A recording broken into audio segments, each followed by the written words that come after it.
হাদির শেষ ইচ্ছা ছিল যদি মৃত্যু হয় তবু যেন আমার মৃত্যু বিচার হয়। বলতে পারবে না।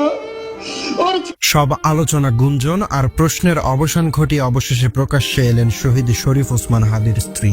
তবে প্রকাশ্যে এলেও তিনি এক মুহূর্তের জন্য নিজের পর্দার বরখেলাপ করেননি। আলহামদুলিল্লাহ, তিনি প্রমাণ করেছেন কঠিন শোকের মাঝেও একজন নারী কতটা দৃঢ় থাকতে পারেন। স্বামীর শেষ দেখা দেখতে যখন তিনি মর্গে যান, তখন পুরো বিষয়টি এমনভাবে সম্পন্ন করা হয় যাতে কেউ তার কোনো ছবি কিংবা ভিডিও ধারণ করতে না পারে। প্রবেশের আগেই বিশেষ পর্দার ব্যবস্থা করে নেওয়া হয়। বোরকা ও হিজাবে সম্পূর্ণ আবৃত অবস্থায়, এমনকি তার উপস্থিতির আভাসটুকুও যেন জনসম্মুখে না আসে সেই সতর্কবার্তাই ছিল পরিবারের প্রধান লক্ষ্য। হাসপাতাল কর্তৃপক্ষ ও স্টাফরা পরিবারকে সর্বোচ্চ সহযোগিতা করেন। গাড়ি থেকে নামার আগেই মিডিয়াকে স্পষ্টভাবে ক্যামেরা বন্ধ রাখতে বলা হয়। এরপর ফিরে যাওয়ার সময়ও একই নির্দেশনা কার্যকর ছিল। দুটি চলমান পর্দার মাধ্যমে তাকে আড়াল করে গাড়ি পর্যন্ত পৌঁছে দেওয়া হয়, যাতে কোনোভাবেই কেউ ছবি তোলার সুযোগ না পায়। কিন্তু এরপরও কিছু মানুষ দূর থেকে মোবাইল ফোনে ভিডিও ধারণ করেছে, যা অত্যন্ত অনাকাঙ্ক্ষিত ও নিন্দনীয়।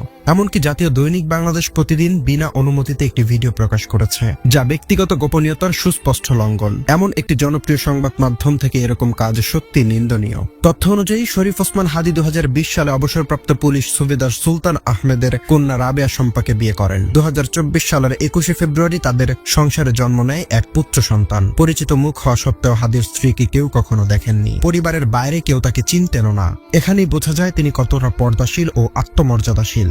আসল চরিত্র ধরা পড়ে বিপদের সময়, যখন তিনি অন্তঃসত্ত্বা, ঠিক তখনই হাদি গণ অভ্যুত্থানে ঝাঁপিয়ে পড়েছিলেন।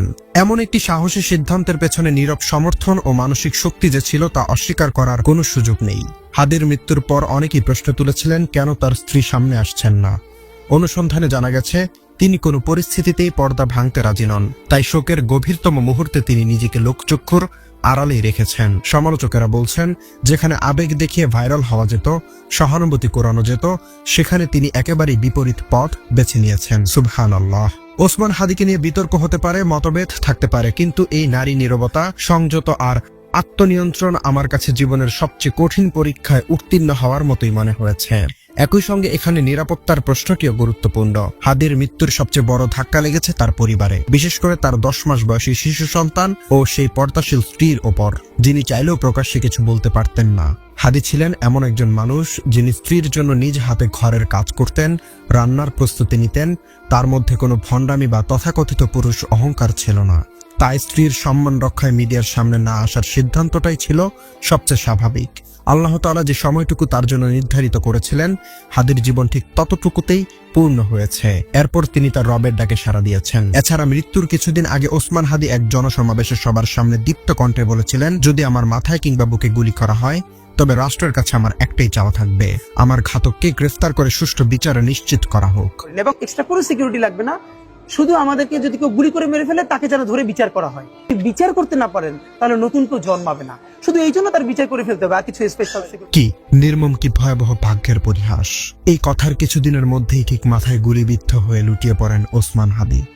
দীর্ঘদিনের পরিকল্পনা আর নিষ্ঠুর ষড়যন্ত্র বাস্তবায়ন করে ঘাতক ফয়সাল তাকে পাঠিয়ে দেয় পরপারে। কিন্তু প্রশ্ন থেকেই যায়, সেই ঘাতক কি গ্রেফতার হয়েছে? ফয়সাল করিম মাসুদের কোনো শাস্তি হয়েছে? উত্তর হচ্ছে না। রাষ্ট্র যেখানে ব্যর্থ হয়েছে, ওসমান হাদির বলা শেষ ইচ্ছাটা আজ অপূর্ণতার পথে। হাদিকে গুলি করার পরে জানা যায় ঘাতক ফয়সাল ময়মনসিংহের হালুয়াঘাট সীমান্ত পেরিয়ে ভারতে পালিয়ে গেছে। এখন প্রশ্ন, রাষ্ট্র কি পারবে তাকে ফিরিয়ে আনতে, নাকি সীমান্তের সেই কাঁটাতারের বেড়াতেই আটকে যাবে হাদির শেষ আকাঙ্ক্ষা? জানি না এই সরকার কিংবা ভবিষ্যতের কোন সরকার আদৌ পারবে কিনা সেই ঘাতককে ফিরিয়ে এনে ন্যায় বিচার প্রতিষ্ঠা করতে। জানি না রাষ্ট্রের এই ব্যর্থতার ভার কে নেবে। শুধু জানি ওসমান হাদির সেই ইচ্ছাটা আজও অনিশ্চয়তার অন্ধকারে দাঁড়িয়ে আছে। তবে যদি দুনিয়ার আদালত হাদির খুনিদের বিচার করতে ব্যর্থ হয়, আল্লাহর আদালত হয়তো তাকে শাস্তি দেবে। জানি না দুনিয়াতে হোক বা আখিরাতে ওসমান হাদির শেষ ইচ্ছাটা আল্লাহ পূরণ করবেন কিনা। কিন্তু ইতিহাস হয়তো একদিন মনে রাখবে, তিনি প্রতিশোধ চাননি, তিনি চেয়েছিলেন ন্যায় বিচার, দুর্নীতি আর ইনসাফের স্বয়ংসম্পন্ন একটা দেশকে নেতৃত্ব দিতে। এবং দুর্নীতির লাগাম টেনে ধরতে যাওয়া ওসমান হাদি আজ চিরনিদ্রায় চলে গেলেন।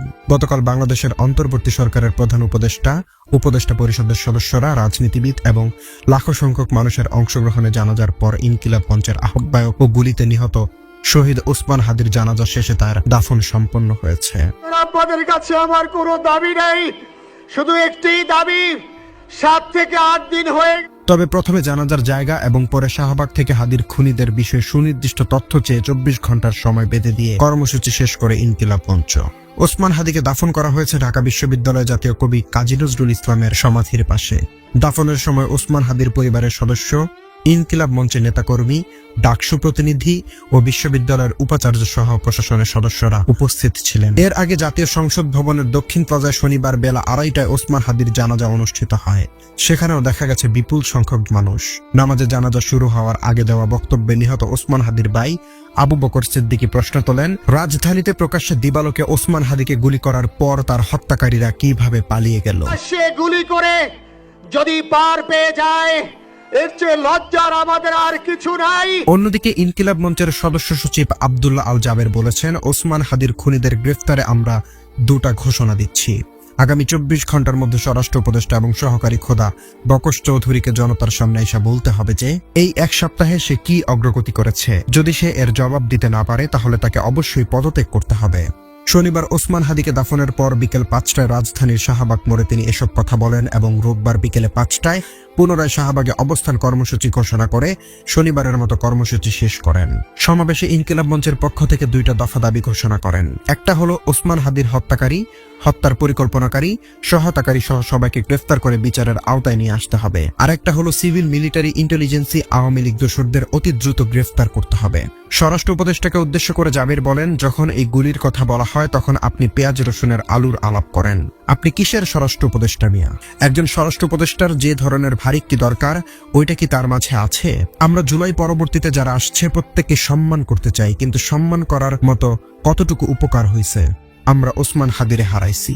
আব্দুল্লাহ জাবির বলেন, আগামী 24 ঘন্টার মধ্যে ওসমান হাদিকে যারা খুন করেছে, খুনের পরিকল্পনা করেছে, খুনিদেরকে আশ্রয় দিয়েছে, খুনের সহায়তা করেছে, প্রত্যেককে গ্রেফতার করে বিচারের মুখোমুখি করতে হবে। আর বিগত 172 ঘন্টায় সরকারের পক্ষ থেকে কি পদক্ষেপ নেওয়া হয়েছে তা আমাদের জানাতে হবে। তিনি বলেন, আমাদের অবশ্যই দায়িত্ব রয়েছে সরকারকে রক্ষা করা, কিন্তু এমন দায়িত্বও নেই যে আমার ভাই চলে যাবে এরপরেও আমি সরকারকে ধইরা রাখবো। এই দায়িত্ব আমরা নেই নাই। আপনারা অতি দ্রুত খুনিকে গ্রেফতার করুন এবং তাকে বিচারের মুখোমুখি করুন। ইনকিলাব মঞ্চের এই নেতা আরো বলেন, মিলিটারি, সিভিল, মিলিটারি, ইন্টেলিজেন্সের মধ্যে ঘাপটি মেরে বসে থাকা আওয়ামী লীগ সন্ত্রাসীদের চিহ্নিত করে গ্রেফতার করুন। এরা যদি বেঁচে থাকে বাংলাদেশের স্বাধীনতা, সার্বভৌমত্ব থাকবে না। এরা যদি বেঁচে থাকে বাংলাদেশ কোনোদিন ইনসাফ আসবে না। এরা যদি বেঁচে থাকে বাংলাদেশে কোনোদিন জুলাই সফল হবে না। তিনি সরকারকে আলটিমেটাম দিয়ে বলেন, এখন 5:15 বাজে, আগামীকাল 5:15 মধ্যে সরকারের পক্ষ থেকে যদি কোনো জবাব না আসে আমরা আবার এখানে আসব। কোনো ছাড় চলবে না। রক্তের সঙ্গে আমরা আর কোনো গাদ্দারি হইতে দেব না।